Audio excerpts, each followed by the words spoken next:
नमस्ते बच्चों, कैसे हैं आप? आशा करता हूँ सभी बच्चे ठीक होंगे। चलिए आज हम आपके विज्ञान पाठ 2 क्या हमारे आसपास के पदार्थ शुद्ध हैं का भाग 4 लेकर उपस्थित हूँ।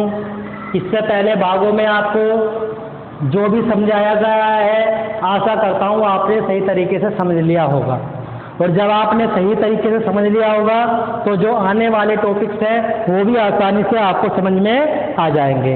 इससे पहले वाले टॉपिक में भाग 3 में आपको बताया गया था विलयन के भाग और विलयन के गुण, यही तो बताया गया था। आज हम बात करेंगे मिश्र धातु की।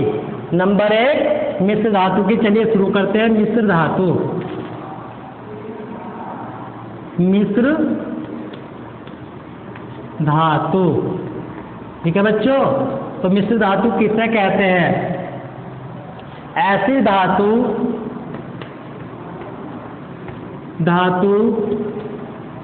जो 2 या 2 से अधिक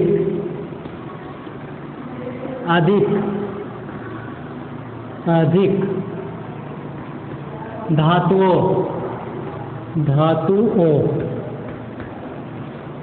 को पिघलाकर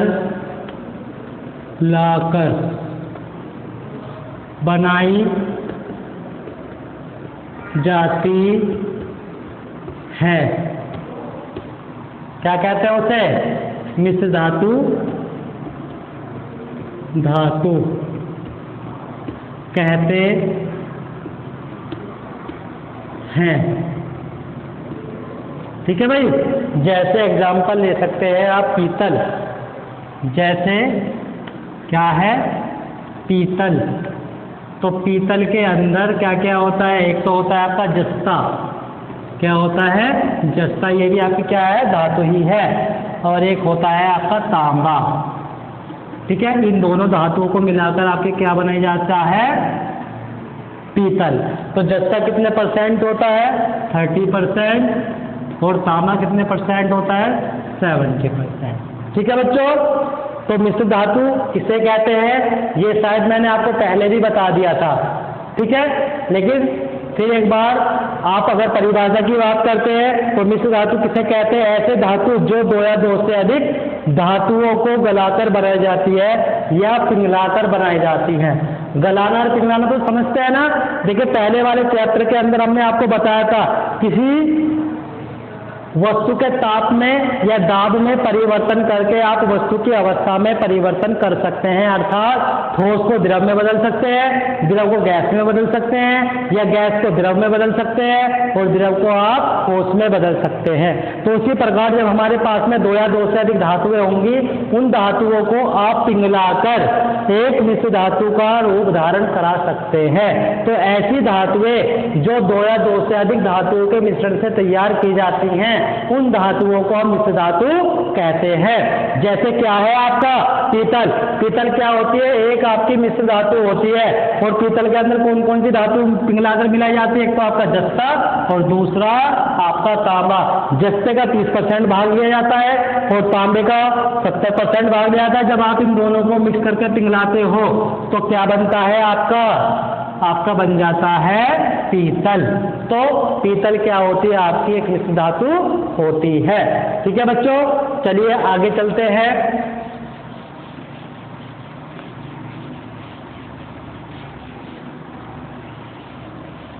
आगे है आपका निलंबन। क्या है? देखिए निलंबन,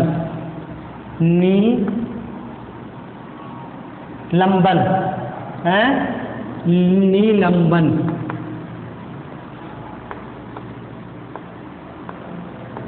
क्या है? हैं?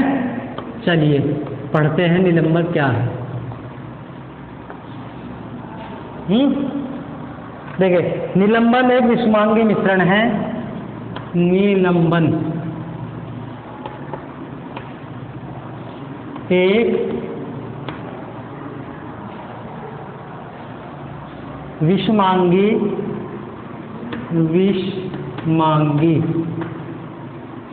मिश्रण है जानते हैं विषमांगी मिश्रण किसे कहते हैं? पढ़ा है ना। विषमांगी की अगर बात करते हैं तो पहले आपने कई बार पढ़ लिया, किसे कहते हैं विषमांगी मिश्रण? ऐसे मिश्रण जिन्हें 2 या 2 और से अधिक पदार्थों को मिलाकर बनाया जाता है और उन पदार्थों में उन मिश्रणों को अलग अलग देखा जा सकता हो, ऐसे पदार्थों को हम क्या कहते हैं? विषमांगी मिश्रण कहते हैं। तो जो निलंबन होता है एक प्रकार का आपका विषमांगी मिश्रण ही होता है, जिसमें विलेय पदार्थ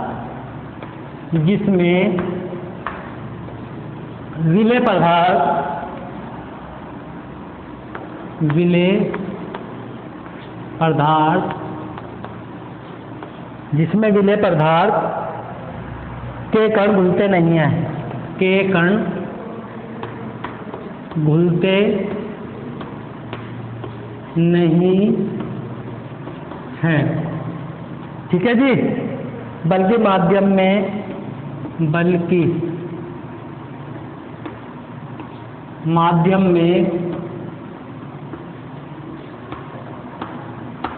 में निलंबित रहते हैं,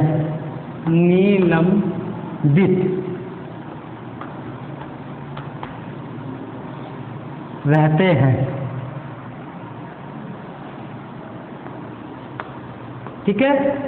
तो इसे आप नोट कर सकते हैं। इन्हें आंखों द्वारा देखा जा सकता है, ठीक है जी।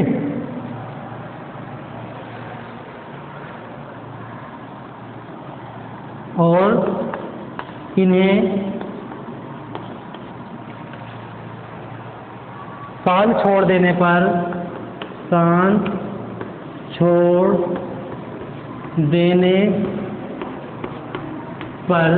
इन्हें शांत छोड़ देने पर कण नीचे बैठ जाते हैं, कण नीचे बैठ जाते हैं, ठीक है जी। अतः निलंबन अर्थात निलंबन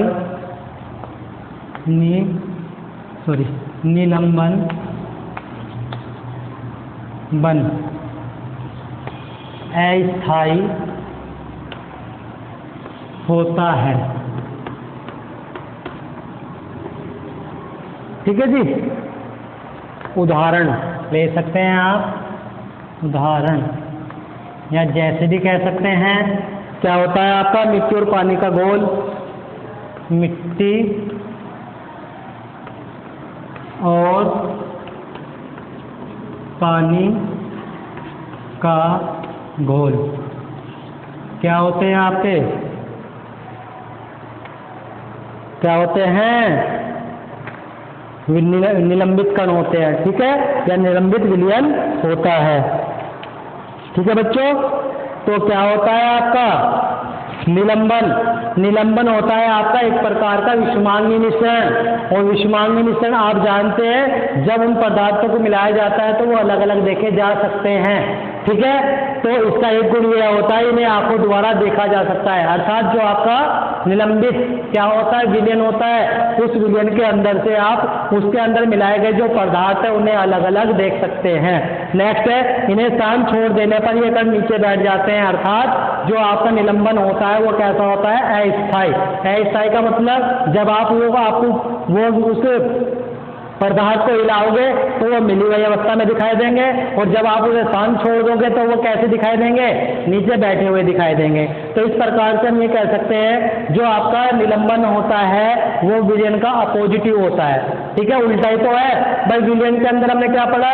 जो पदार्थ होते हैं आपस में इस तरीके से घुल जाते हैं कि वो आपस में दिखाई नहीं देते। निलंबन में हम क्या पढ़ रहे हैं कि ये आपस में घुल जाते हैं लेकिन दिखाई देते हैं, ठीक है। वहां हमने क्या पढ़ा था? जो आपका विलयन होता है वो समांगी मिश्रण होता है, और यहाँ आप क्या पढ़ रहे हैं? जो निलंबन होता है वो आपका विषमांगी मिश्रण होता है। वहां पर आप पदार्थ के कणों को नहीं देख पा रहे थे आंखों द्वारा, और यहाँ पर आप देख पा रहे हैं। विलयन स्थायी होता है और निलंबन कैसा होता है आपका? अस्थायी होता है। जैसे उदाहरण लिया मिट्टी और पानी का घोल। जब आप जानते हैं मिट्टी और पानी को घोल देते हैं तो आपकी जो मिट्टी होती है स्थायी छोड़ देने पर नीचे तली पर बैठ जाती है, या इसी मिट्टी को आप छानन विधि के द्वारा अलग भी तो कर सकते हो ना, इसलिए हम इसे क्या कह देते हैं, मिट्टी और पानी के घोल को निलंबन कह देते हैं। ठीक है बच्चों। नेक्स्ट है आपका कोलाइडी विलयन। क्या है, क्या है कोलाइडी विलयन? चलिए इसे भी पढ़ते हैं।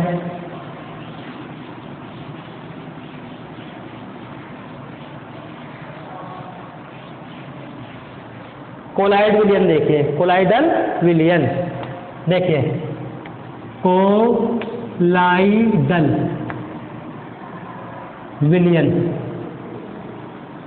विलयन क्या होता है बच्चों? देखिए, निलंबन की अपेक्षा इसमें कणों के आकार छोटे होते हैं। निलंबन की अपेक्षा इसमें कणों के आकार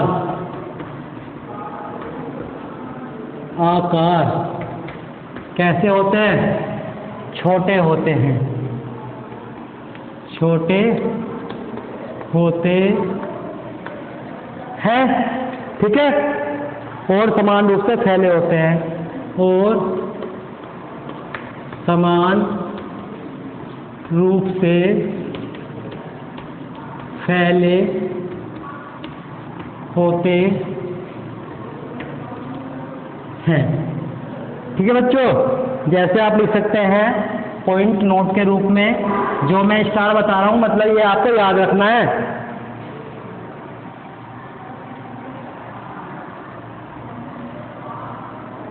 इसके जिसके कारण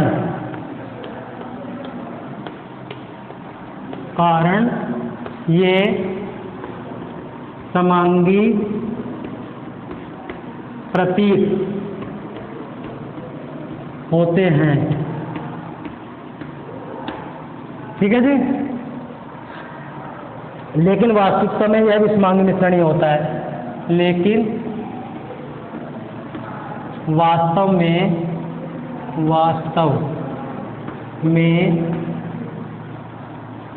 ये विषमांगी ही होते हैं।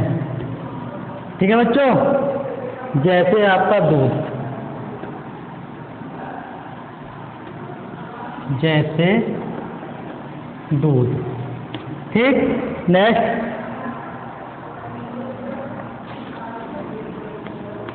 इन कणों के छोटे आकार के कारण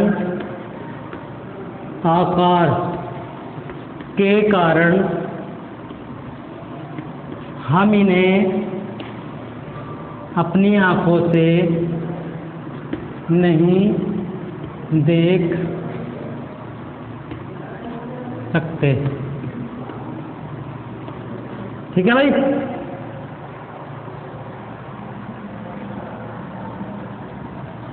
लेकिन ये कण प्रकाश की किरणों को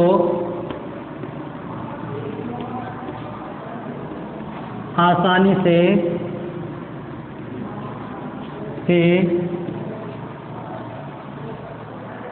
फैला देते हैं, फैला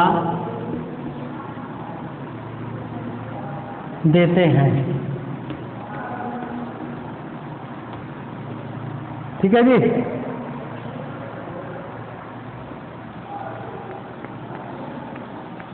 इस प्रकार प्रकाश की किरणों का फैलना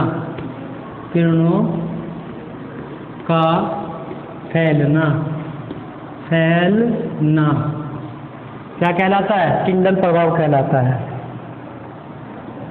टिंडल प्रभाव कहलाता है।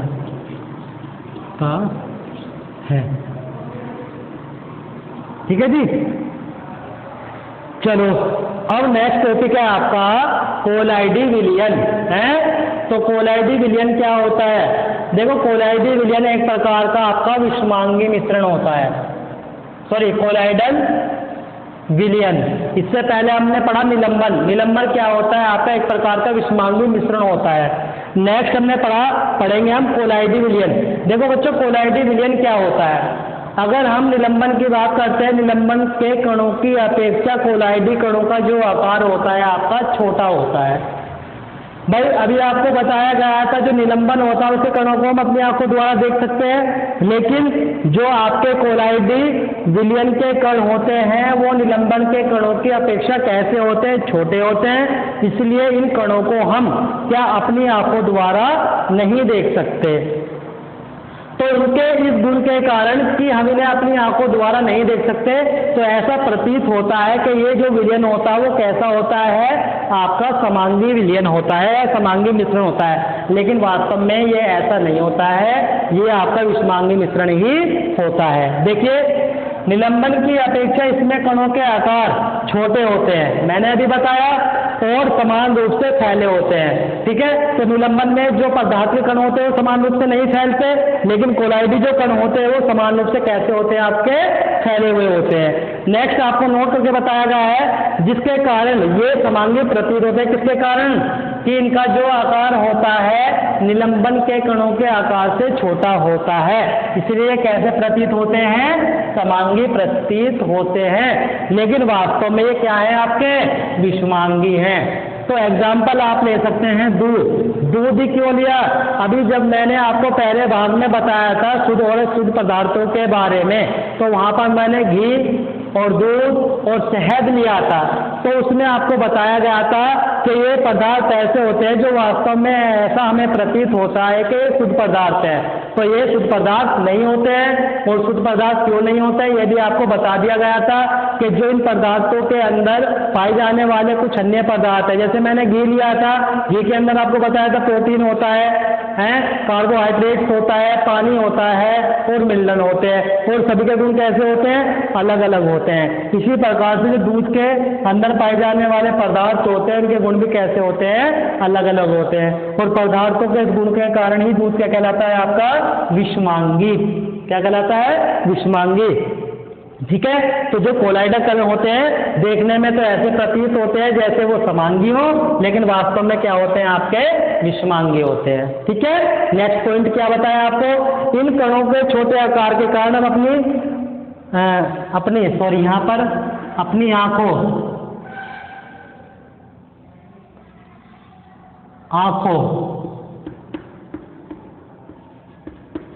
से नहीं देख सकते हैं किन्हें? कोलाइडी कणों को, लेकिन कण प्रकाश की किरणों को आसानी से फैला देते हैं। जो आपका विलयन था उसके कण प्रकाश की किरणों को नहीं फैला रहे थे, लेकिन जो आपके कोलाइडी विलयन के कण होते हैं वो प्रकाश की किरणों को फैला देते हैं। और इस प्रकार प्रकाश की किरणों को फैलाने के कारण ही इसे हम क्या कह देते हैं? किरणल प्रभाव कह देते हैं। एग्जाम्पल आप देख सकते हैं, कभी कभी आप लोगों ने ध्यान दिया हो कि जो आपके घरों के अंदर रोशनदान वगैरह लगे होते हैं, तो जब उनसे सूर्य का प्रकाश प्रवेश करता है तो एक सीधी रेखा आपको दिखाई देती है, और उस सीधी रेखा के अंदर आपको क्या दिखाई देता है? जो धूल मिट्टी के कण हैं वो आपको चारों तरफ गति करते हुए नजर आते हैं। तो उस गति को हम क्या कहते हैं? टिंडल प्रभाव कहते हैं। ठीक है, तो इस प्रकार से आपको कोलाइडी विलयन की समाप्त होता है। नेक्स्ट आने वाले टॉपिक में हम या आने वाले भाग में आपको पदार्थ की भौतिक और रासायनिक परिवर्तन के बारे में जानकारी देंगे। धन्यवाद।